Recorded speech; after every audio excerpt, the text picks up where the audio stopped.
Bonjour, bienvenue dans cette première leçon du cours niveau 1 10-12 ans. Durant les 10 leçons de ce cours, vous allez apprendre à programmer ce robot. Mais avant tout, nous allons apprendre à utiliser l'application mBlock 5 dont voici l'interface. Et dans cette interface, nous allons utiliser l'objet Panda et l'objet voiture afin, dans cette leçon, de créer un suivi de ligne. Et c'est parti pour cette première leçon.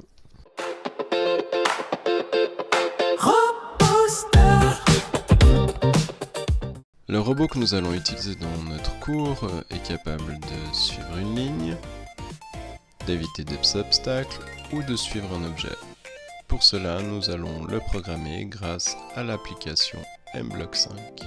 N'oubliez pas que tout au long de la vidéo, vous pouvez cliquer sur pause afin d'aller à votre rythme. Vous pouvez aussi augmenter la vitesse de la vidéo ou la diminuer.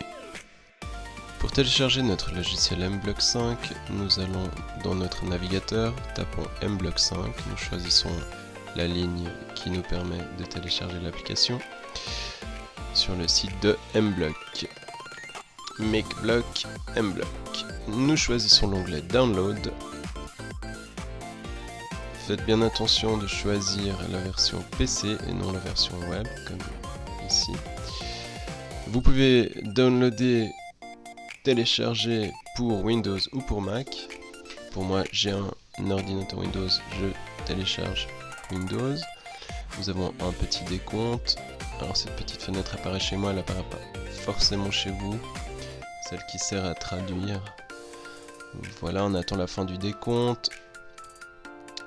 Et le téléchargement se fait, donc cette petite fenêtre là qui sert à traduire, elle n'apparaîtra pas forcément chez vous. Par contre celle-ci oui, c'est celle du téléchargement. Le téléchargement qui prend un petit peu de temps. Une fois le téléchargement terminé, vous avez cette petite icône qui apparaît dans votre navigateur. Elle sera peut-être un peu différente si vous utilisez un autre navigateur. Une fois le téléchargement terminé, vous allez dans le dossier de téléchargement, vous cliquez sur la ligne du logiciel à installer, comme ceci. Dès que vous cliquez sur la ligne de l'application à télécharger, l'ordinateur va vous proposer l'installation que vous acceptez. L'installation prend un peu de temps, ça dépend de l'ordinateur que vous utilisez. Une fois l'installation terminée, cette fenêtre apparaît, vous la fermez. Et lorsque vous la fermez, l'application mBlock s'ouvre. Si elle ne s'ouvre pas, vous pouvez passer par l'icône qui apparaît sur votre bureau une fois l'application installée. Nous voilà donc dans l'interface de notre application mBlock 5. Je vous propose donc de la visiter. Nous avons ici la barre de menu dans laquelle nous ne verrons pour l'instant que le changement de langue et nous choisirons français. Nous avons ici la fenêtre de présentation de nos objets qu'on appelle la scène. Nous avons ici la fenêtre des objets que nous allons programmer avec les différents onglets pour les objets, l'arrière-plan et les appareils. Nous avons ici les blocs qui vont nous permettre de fabriquer nos programmes. Et ici, nous avons la fenêtre de script, celle qui nous permettra de poser nos blocs afin de créer nos programmes. Voyons plus en détail la fenêtre de la scène ainsi que celle des objets. Tout d'abord, la fenêtre de la scène. Si j'appuie sur le carré qui est ici, la scène apparaît en grand. Pour revenir à la taille de départ, je pèse ici. Si je pèse ici, vous voyez que la fenêtre de script apparaît plus grand. Cela nous permettra de voir notre code quand nous en aurons. Pour revenir à la taille de départ, je pèse ici. Et puis j'ai encore ce petit carré qui me permet d'ajouter un système d'axes. Voilà notre système d'axes. Vous voyez ici que nous avons les coordonnées X et Y. Alors le X concerne cet axe-là.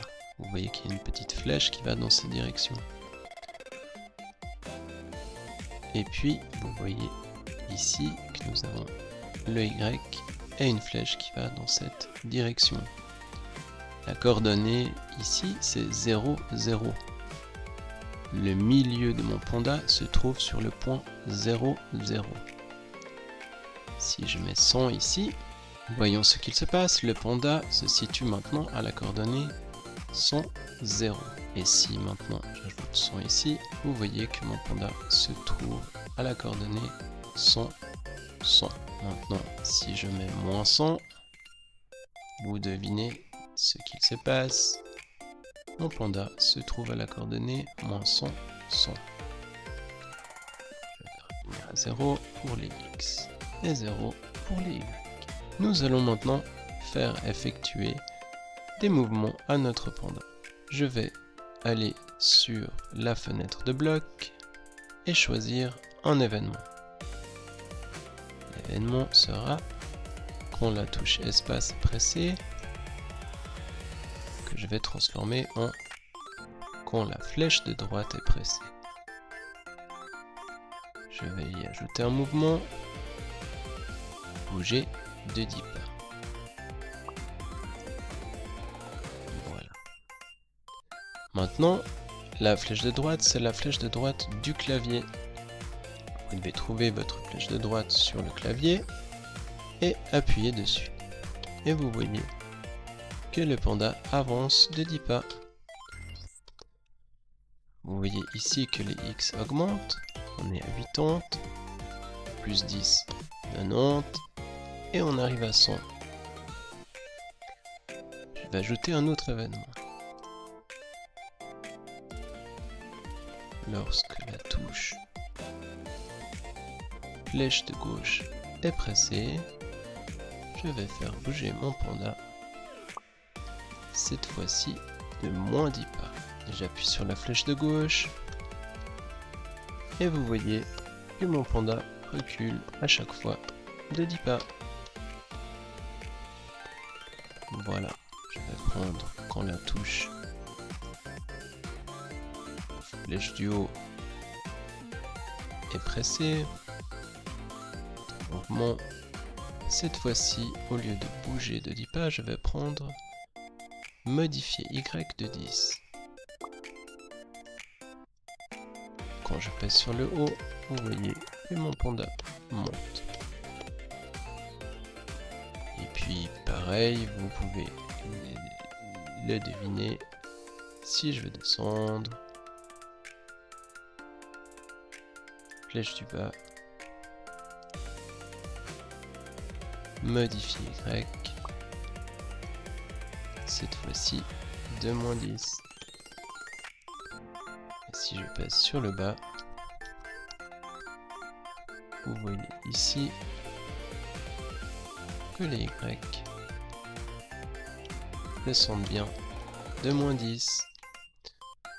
Alors, petite subtilité, lorsqu'on est à 0 et qu'on descend de moins 10, eh bien vous voyez qu'on augmente en négatif.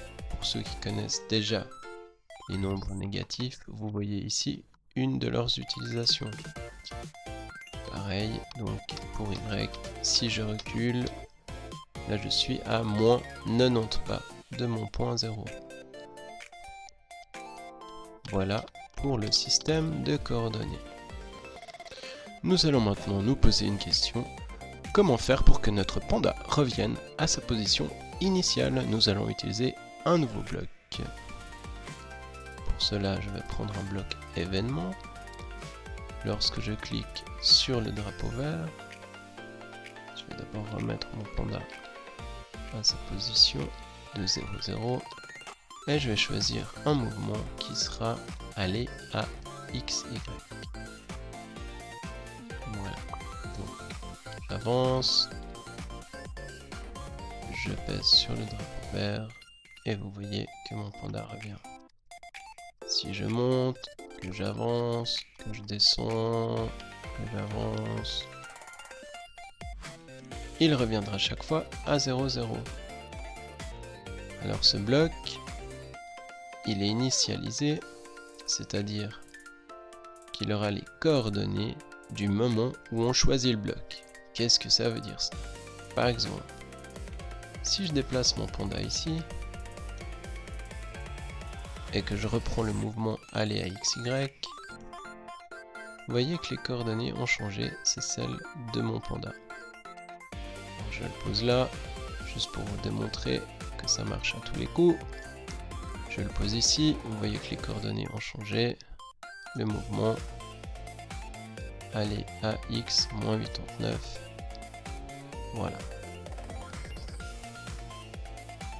Nous allons donc maintenant faire une petite course entre notre panda et une voiture. Nous allons donc garder uniquement quelques blocs. Je vais me débarrasser de ça pour le moment. Ceci aussi. Ceci aussi. Et voilà.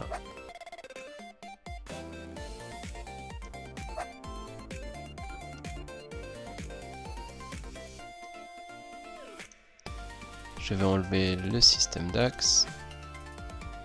Pour l'instant, il ne sera pas plus utile que ça. Si je l'ai posé ici, c'était pour que vous compreniez un petit peu à quoi correspondent ce X et ce Y. Donc ça permet de se situer dans la fenêtre pour avoir une position pour nos objets. Voilà. Alors le système d'axe, il faut l'imaginer qu'il est tout le temps là. Mais je trouve que c'est plus joli. Une fenêtre en blanc. Voilà. Alors je vais juste mettre mon panda ici. Alors vu que les coordonnées de mon panda ont changé, je vais changer de bloc. Allez, à X, moins 192, moins 122. Alors je pourrais aussi changer directement dans les petites fenêtres la valeur. Et nous allons maintenant ajouter notre voiture. Nous allons dans la fenêtre des objets. Nous sélectionnons le bouton ajouter sur lequel nous cliquons. La bibliothèque d'objets s'ouvre. Nous choisissons l'onglet transport. Et je vais y ajouter notre voiture qui nous servira pour notre suivi de ligne. Je vais choisir la carte 45. Appuyer sur OK. Et la placer au-dessus du panda. Je vais aussi la programmer. Vous voyez ici que nous n'avons rien dans la fenêtre de script, et lorsque je clique sur le panda, nous avons notre code parce que chaque code est lié à chaque objet. Voilà. Nous allons donc faire un programme pour notre voiture.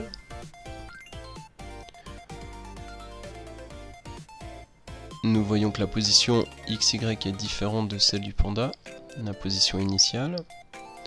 Ici, flèche de droite, bouger de 10 pas. Je vais changer la vitesse en bouger de 20 pas. Comme ça, la voiture devrait dépasser le panda. Je pèse sur la flèche de droite et je vois que la voiture va effectivement plus vite que le panda. Je vais les faire venir en position.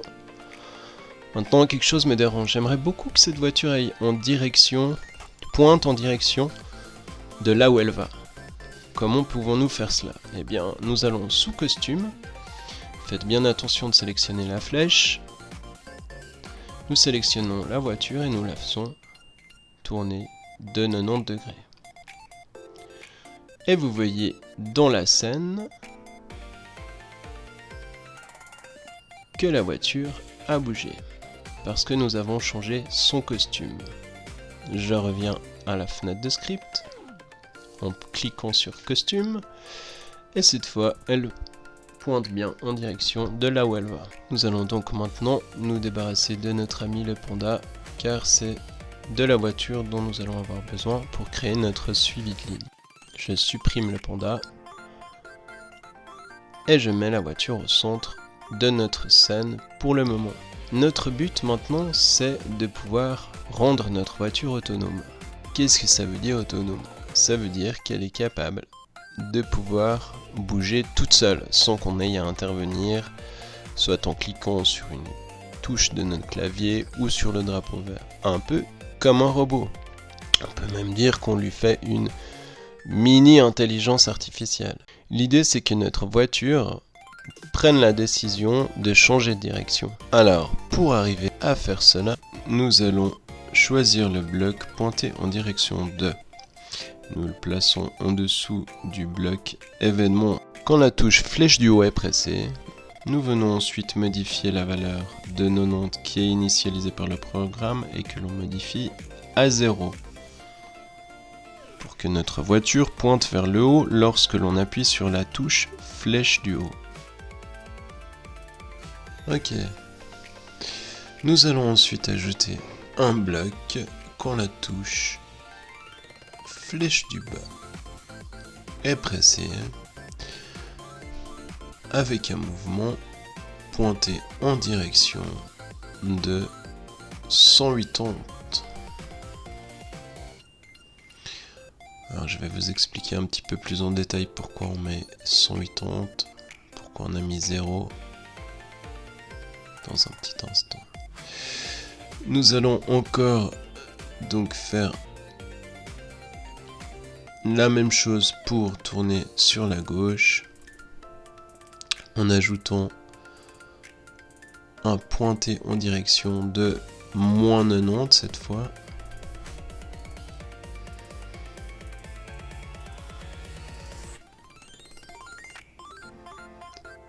Ok. Donc là on va de 0 à moins 90 et vous voyez que ça fonctionne pour notre flèche de gauche. Alors, petite astuce, lorsque l'on fait un clic de droite sur un ensemble de blocs avec notre souris, on a le choix de le dupliquer. Ce qu'on va faire ici, ça nous permet de gagner un peu de temps. On duplique donc notre ensemble de blocs qu'on va modifier en flèche de droite. Et puis ici, on va mettre la valeur de 90 pour pouvoir permettre à notre voiture de pointer en direction de 90. Donc nous voyons que si nous appuyons sur les flèches directionnelles, bas, gauche, haut, droite, ça fonctionne. Alors, petite explication rapide de ces valeurs d'angle. Munissons-nous d'un rapporteur. Un rapporteur nous permet de mesurer des angles. Vous voyez que la graduation du rapporteur va de 0 à 180 dans cette direction ou de 0 à 180 dans cette direction. Nous allons dans ce sens-là, dans le sens des aiguilles d'une montre, et ici dans le sens inverse des aiguilles d'une montre. Alors, si nous regardons ici, le 0 part d'ici et nous allons jusqu'à 90. Nous allons dans le sens des aiguilles d'une montre, la valeur est positive. Alors ici nous allons de 0 à 180 dans le sens des aiguilles d'une montre. Si nous regardons ici, nous allons dans le sens inverse des aiguilles d'une montre, donc de 0 à moins 90. Et puis ici nous sommes à 0. Je vais faire un petit commentaire par rapport au sens et au signe de l'angle. Prenons notre rapporteur dans le sens dans lequel vous avez certainement l'habitude de l'utiliser pour ceux qui ont déjà étudié les angles à l'école. En mathématiques, on vous enseigne que le sens positif des angles va dans le sens contraire des aiguilles d'une montre, comme on peut le voir sur l'image. On va de 0 à plus 180. Et que le sens négatif va dans le sens des aiguilles d'une montre, comme on peut le voir sur l'image. C'est le contraire de ce qui est appliqué dans Mblock ainsi que dans Scratch pour ceux qui ont déjà rencontré ce logiciel en informatique à l'école. Mblock, c'est un Scratch amélioré. Je fais cette petite parenthèse pour ceux qui ont déjà fait de l'informatique à l'école. Voyons maintenant comment automatiser le déplacement de notre voiture. Choisissons le bloc événement lorsque vous cliquez sur le drapeau vert. Choisissons ensuite un nouveau bloc de contrôle, le bloc pour toujours. Le bloc de contrôle pour toujours est très important. Il permet d'exécuter automatiquement les blocs qui sont à l'intérieur lorsque notre programme démarre. En programmation, on appelle cela une boucle, parce qu'elle se répète tant que l'on n'arrête pas notre programme. Ici, notre programme démarre grâce au bloc événement lorsque vous cliquez sur le drapeau vert. Et devinez quel bloc nous allons mettre dans notre boucle pour que la voiture avance toute seule. C'est un bloc que nous avons vu en début de leçon. C'est le bloc mouvement bouger de 10 pas que nous allons modifier à un pas. sinon notre voiture ira beaucoup trop vite. Elle risque de sortir de notre écran. Et après, on va galérer pour aller la rechercher. Si ça vous arrive, ce que vous faites, vous pesez sur Stop, donc le petit rond rouge qui est à côté du drapeau vert, et vous dissociez la boucle pour toujours du bloc événement lorsque vous cliquez sur le drapeau vert. Vous allez chercher un bloc mouvement aller à XY et vous mettez 0, 0 dans les coordonnées. Comme ça, lorsque vous cliquez sur le drapeau vert, votre voiture reviendra au centre de l'écran. Et après, vous pouvez continuer le programme, vous enlevez le bloc aller à XY et vous rajoutez votre boucle pour toujours. Et cette fois, vous mettrez bouger de un pas. Ok, lorsque notre bloc mouvement bouger de est à un pas, nous cliquons sur le drapeau vert. Et nous voyons que notre voiture avance et que nous pouvons, grâce à nos flèches directionnelles, lui faire changer de direction. Excellent! Maintenant que nous avons automatisé le déplacement, nous devons automatiser le changement de direction. Alors je vais réorganiser un peu notre fenêtre de programmation. Je vais supprimer les blocs mouvement pointés en direction de 0 et de 180. Je conserve quand la touche flèche du haut et quand la touche flèche du bas est pressée, que je mets de côté. On en aura besoin un petit peu plus tard. Donc je déplace mes blocs quand la touche flèche de gauche est pressée et quand la touche flèche de droite est pressée. Et je remonte un peu lorsque vous cliquez sur le drapeau vert. Je sélectionne maintenant un nouveau type de bloc qui s'appelle variable. Les blocs variables sont très pratiques lorsqu'on a besoin d'automatiser quelque chose. C'est à nous de donner un nom au bloc variable que l'on crée. Pour cela, on clique sur Créer une variable. Cette fenêtre s'ouvre et l'on écrit avec le clavier le nom que l'on a choisi. Ici, je vais l'appeler angle.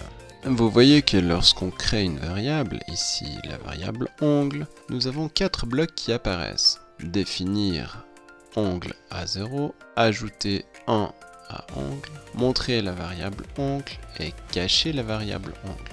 De plus, vous voyez qu'au coin en haut à gauche de notre scène, notre variable s'affiche. Sa valeur est de 0 pour le moment. Nous allons maintenant utiliser le bloc définir angle à 0 que nous venons placer dans notre programme, sous le bloc événement lorsque vous cliquez sur le drapeau vert. Nous venons ensuite chercher le bloc ajouter 1 à angle que nous plaçons sous le bloc événement quand la flèche de gauche est pressée. Nous modifions la valeur du bloc à -1. Nous faisons cela pour que notre voiture aille à gauche. Et nous faisons la même chose pour aller à droite, mais là, nous ajoutons 1 à angle. Il nous reste encore une chose à faire. Nous devons placer notre variable dans les blocs pointés en direction de. Je viens chercher mon bloc variable que je place dans les blocs pointés en direction de. Vous remarquez que le bloc de la variable est arrondi et on le place dans un trou arrondi. Observez bien la forme des blocs, j'en reparlerai dans les prochaines leçons. Je duplique le bloc de la variable angle, je le saisis et je le dépose dans le bloc pointé en direction de qui est situé en dessous du bloc événement quand la touche flèche de droite est pressée. Notre variable est maintenant placée aux bons endroits. Nous lui donnons la valeur de 0 à chaque fois que nous cliquons sur le drapeau vert grâce au bloc définir angle à 0. Lorsque nous cliquons sur la flèche de droite, nous ajoutons 1 degré à notre variable angle grâce au bloc ajouter 1 à angle. Et lorsque nous cliquons sur la flèche de gauche, nous retirons 1 degré à notre variable que l'on a nommée angle grâce au bloc ajouter -1 à angle. Observez que notre variable qui s'affiche dans la scène varie.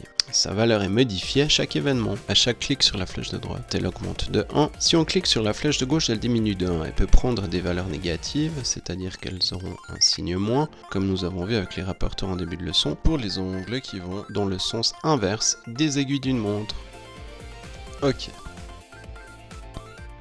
Je vais donc tester mon code maintenant en cliquant sur le drapeau vert. Je tourne à gauche. On enlève chaque fois donc 1 degré à notre angle lorsqu'on pèse sur la flèche de gauche. Et lorsque je garde mon doigt pressé en fait sur la touche flèche de droite, eh bien on ajoute à chaque fois 1 et vous voyez que notre variable est modifiée à chaque fois. Voilà. Donc maintenant je vais peser sur stop pour arrêter la voiture. Je pèse vite sur le drapeau vert pour remettre l'ongle à 0, définir l'ongle à 0.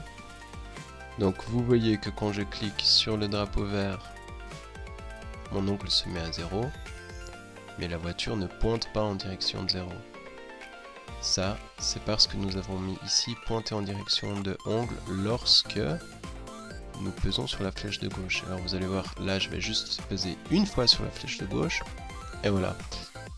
La voiture, elle s'est mise à 0, et on a retiré 1. Pour que notre valeur donc se mette à 0, je pèse sur la flèche de droite. Très bien. Récapitulons. Lorsque nous cliquons sur le drapeau vert, notre voiture bouge pour toujours de 1 pas, ce qui la fait avancer. Et puis, on peut diriger dans toutes les directions grâce à notre variable ongle à chaque fois, soit en retirant 1 degré, soit en ajoutant 1 degré à notre variable ongle, ce qui fait tourner notre voiture. Je recentre ma voiture en mettant la valeur -10 dans la coordonnée X et -5 dans la coordonnée Y. Nous allons maintenant créer une variable vitesse pour que lorsque nous cliquons sur la flèche du haut, notre voiture accélère, et lorsque nous cliquons sur la flèche du bas, notre voiture ralentisse.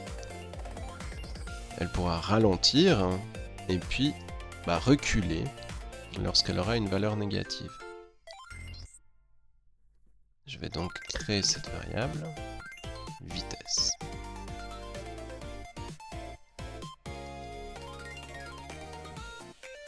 Voilà.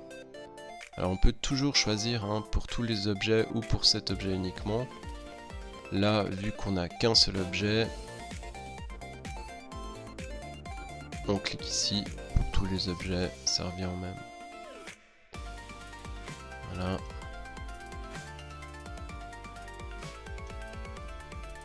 Alors si on avait plusieurs objets et qu'on voudrait que ça concerne que notre objet, on choisirait pour cet objet uniquement.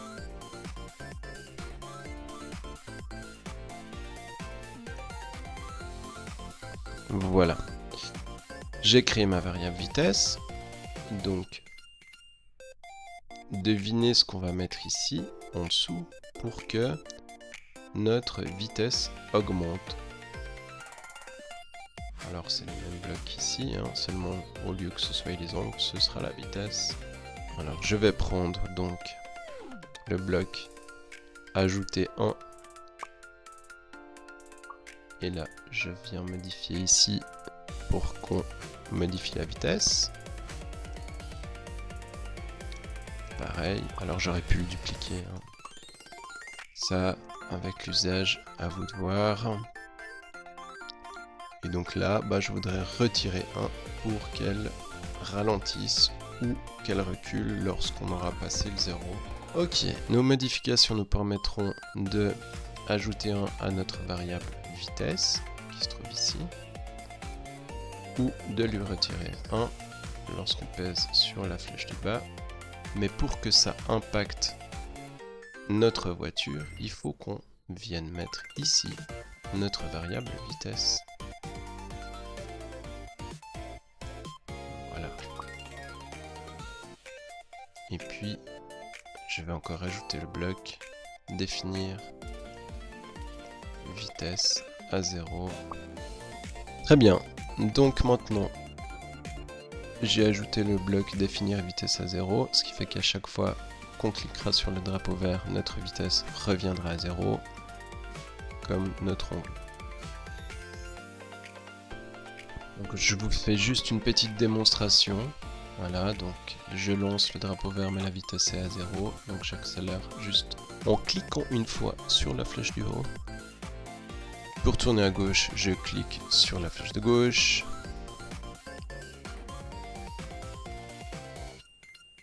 Et pour tourner à droite, je clique sur la flèche de droite. Vous voyez les valeurs d'angle qui se modifient. Ok. Je vais juste recentrer ma voiture.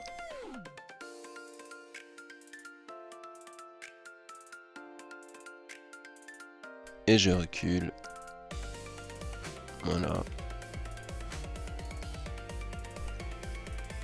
je peux reculer. Accélérer. Voilà, je fais juste une démo sur les variations de vitesse.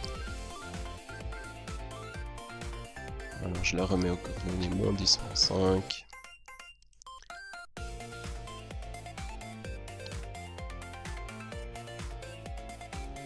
Vous allez donc pouvoir vous amuser maintenant avec votre voiture en cliquant sur le drapeau vert et en augmentant la vitesse. Et puis vous pouvez tourner à gauche et à droite. Alors je vous laisse vous amuser comme ça.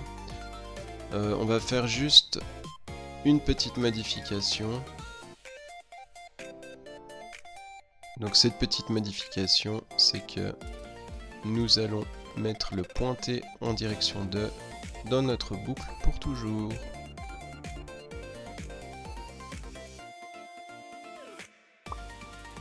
Voilà, je peux l'enlever ici.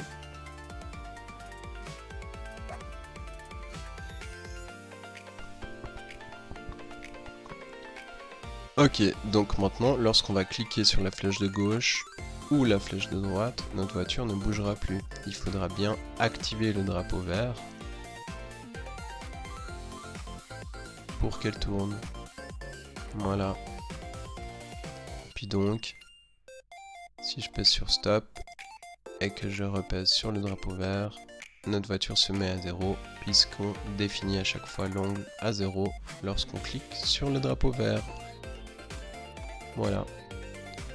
Vous voyez qu'on a résolu notre bug.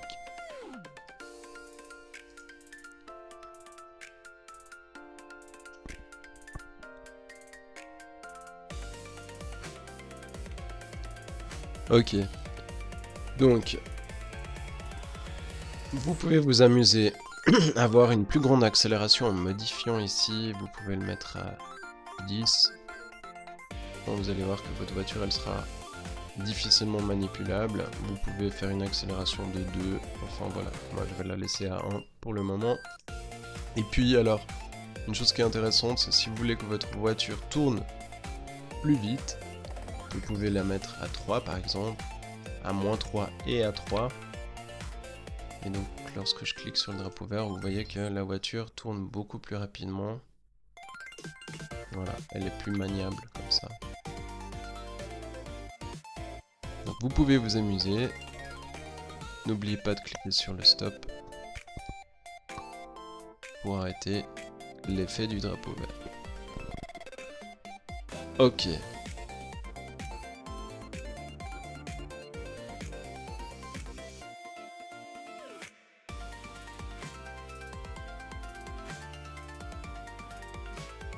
Notre but maintenant, ça va être de créer des capteurs à l'avant de notre voiture, là où se situent les phares. Et comment pouvons-nous faire ça? Nous allons dans costume. Alors cette fois, nous cliquons sur le petit rectangle ici. Je viens devant ma voiture ici. Vous voyez qu'il y a un contour, donc je vais enlever le contour. Voilà. Alors une chose qui est importante, c'est de choisir une couleur qui soit bien différente de la couleur de la voiture et de la couleur des phares. Vous comprendrez plus tard pourquoi. Maintenant, pour manipuler le petit carré, si je veux le déplacer, je dois venir sur la flèche. Sinon, vous allez faire plein de petits carrés comme ça. C'est pas le but. Ok, donc si je veux manipuler mon petit carré, je viens ici et je peux le bouger. On va le laisser ici. Parce que que je veux faire, c'est je veux le copier et coller pour faire un petit carré de la même grandeur que je vais placer ici. Voilà. Comme ça. Et il faut que les couleurs soient différentes, donc, et qu'elles soient bien différentes de la voiture. Donc voilà, ce vert, il est bien différent de la couleur de la voiture et de la couleur de l'autre petit carré. Ok. Nous avons créé nos détecteurs. Nous sortons de costume. Maintenant, nous allons pouvoir créer notre circuit. Nous allons donc dans l'onglet arrière-plan. Et nous allons dans costume. Et nous allons créer un arrière-plan. Alors, là volontairement je fais ceci pour vous montrer que vous voyez le cadre ici délimite notre scène. Vous voyez que ce rectangle là, il apparaît ici parce que c'est ce qui apparaît dans notre scène. Je vais la agrandir, comme ça il va couvrir bien toute la scène. Voilà. C'est pas grave si vous dépassez, hein. Ce qui est important surtout, c'est que toute la scène soit dans le rectangle. Et puis j'aimerais qu'il soit blanc, donc je vais me mettre une saturation à 0. Et vous voyez qu'il devient blanc. Voilà. Maintenant nous allons créer notre circuit. Alors, important, ce qu'on veut, c'est mettre un contour, hein, sinon on ne verra rien. Cette fois-ci, le contour, je vais le choisir en noir. Voilà, on a un circuit. Et puis, on va le mettre à 60 ici. Donc là, je le modifie avec la touche effacer. Et je le mets à 60. Vous voyez qu'il est un peu plus épais maintenant. Voilà. Ok, notre circuit est terminé. Je sors de costume. Je pèse sur objet. Et on va passer en phase d'automatisation. Donc, je vais me débarrasser de ceci, j'en ai plus besoin. Puisque la voiture bougera toute seule.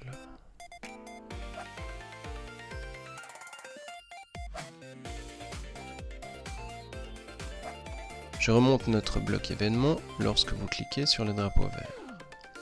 Nous devons maintenant utiliser nos deux détecteurs pour que notre voiture suive le circuit. Pour cela, nous allons d'abord utiliser un bloc de détection. Le bloc que nous allons utiliser est le bloc Est-ce que la couleur verte touche la couleur bleue que nous allons dupliquer 3 fois pour le moment.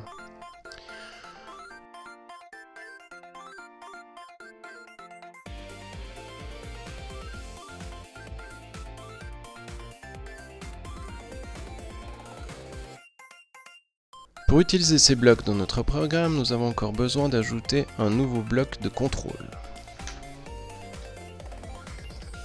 C'est le bloc Si alors.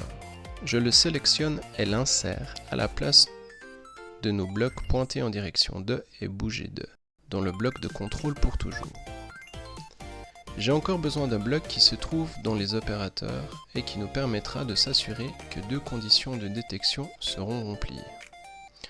Lorsque l'on cliquera sur le drapeau vert, après avoir défini la vitesse et l'angle, nous entrerons dans le bloc de contrôle pour toujours. Ensuite, nous allons contrôler les conditions pour que notre voiture suive la ligne noire de notre circuit.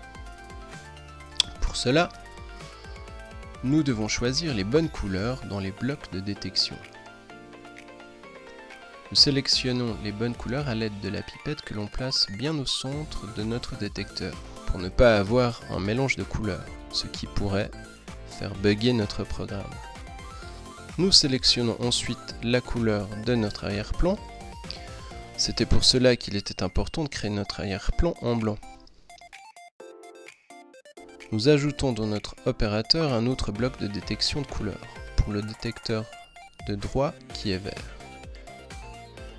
Et nous sélectionnons ensuite la couleur noire de notre circuit.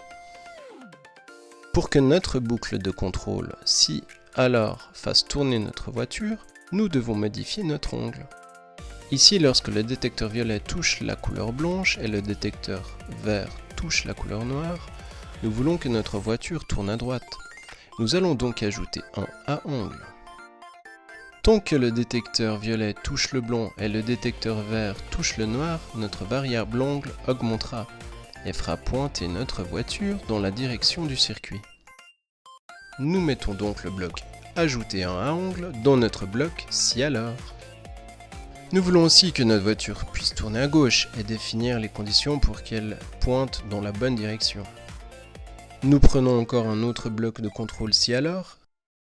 Nous ajoutons à nouveau un bloc opérateur et y insérons un bloc de détection de couleur que nous allons aussi modifier.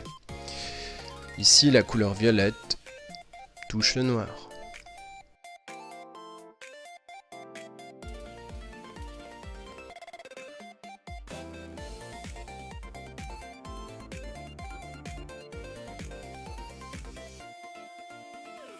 Nous dupliquons le bloc de détection en se plaçant bien au-dessus avec notre flèche.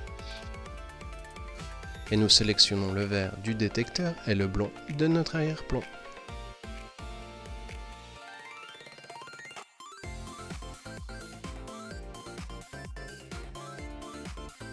Qu'est-ce qu'on va faire? Vous avez 2 secondes pour réfléchir. Cette fois-ci, on sera dans cette situation, par exemple. Donc, si la couleur violette touche le noir et la couleur vert touche le blanc, on voudra qu'elle tourne à gauche. Et comme on a vu, pour tourner à gauche, on va ajouter -1 à angle. Et voilà. Alors avec ce programme-là, nos détecteurs, ils peuvent permettre à la voiture de tourner, mais elle ne va pas bouger pour l'instant. On va lui mettre bouger de vitesse dans la boucle pour toujours. Il faut bien la mettre dans la boucle pour toujours, pas ici, parce que sinon ça ne marchera pas. Et puis il faudra pointer en direction de ongle. Et le pointer en direction de ongle, on le met ici. Alors, on a presque terminé. On va faire encore quelques modifications. Je vais rajouter encore une boucle si alors, dans le cas où notre voiture sort du circuit.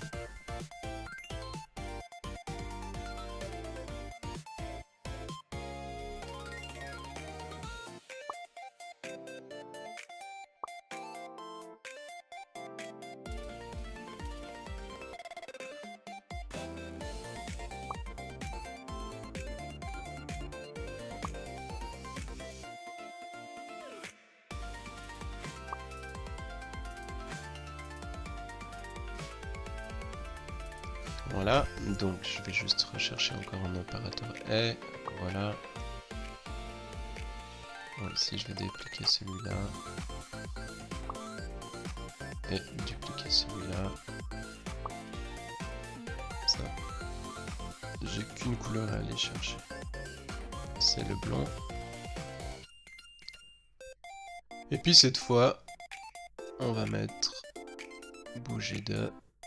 Parce qu'on voudrait juste modifier la vitesse de notre voiture, mais uniquement lorsqu'on sera dans le blanc en fait. Par exemple, si on se situe ici ou ici, notre voiture reviendra sur le circuit. Et on va lui mettre bouger de moins 4 pas. Voilà. Ici, on va définir notre vitesse à 2. Comme ça, lorsqu'on bougera ici de vitesse, notre vitesse sera à 2. On peut encore juste faire une chose, c'est que notre voiture elle est un petit peu grande là. Donc vous verrez que si on la fait fonctionner là, bah elle va reculer. Voilà. C'est pas top. On va lui modifier sa taille. On va mettre, là elle est minuscule, à 50. Voilà. Et puis donc, je vais appuyer sur le drapeau vert. Et vous voyez que maintenant, notre voiture est automatisée. Voilà.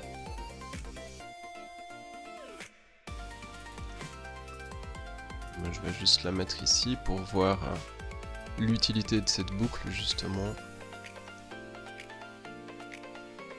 L'utilité de cette structure de contrôle, pardon. Et vous voyez que notre voiture revient sur le circuit. Alors il y a juste dans les cas comme ça par exemple, vous voyez que là elle va jamais revenir sur le circuit. Ok, donc on l'attrape, on la remet ici. Voilà. Alors vous pouvez rencontrer certains bugs, mais dans les grandes lignes, si vous suivez cette méthode, vous devriez arriver à automatiser votre voiture. C'est possible aussi de créer d'autres circuits, voilà. Et puis, n'oubliez pas d'enregistrer votre fichier sur votre ordinateur. Alors, pour enregistrer votre fichier sur votre ordinateur, vous allez dans Fichier, vous choisissez Enregistrer sur votre ordinateur. C'est important, hein, parce que enregistrer sous, ça ne marchera pas. Il faut avoir un compte sur MakeBlock. Donc vous allez bien dans Enregistrer sur votre ordinateur. Vous choisissez l'endroit où vous voulez enregistrer, par exemple sur le bureau. Voilà. Et puis vous donnez un nom. Moi je l'avais appelé Last Run, hein, dernier run. Vous l'appelez mon fichier.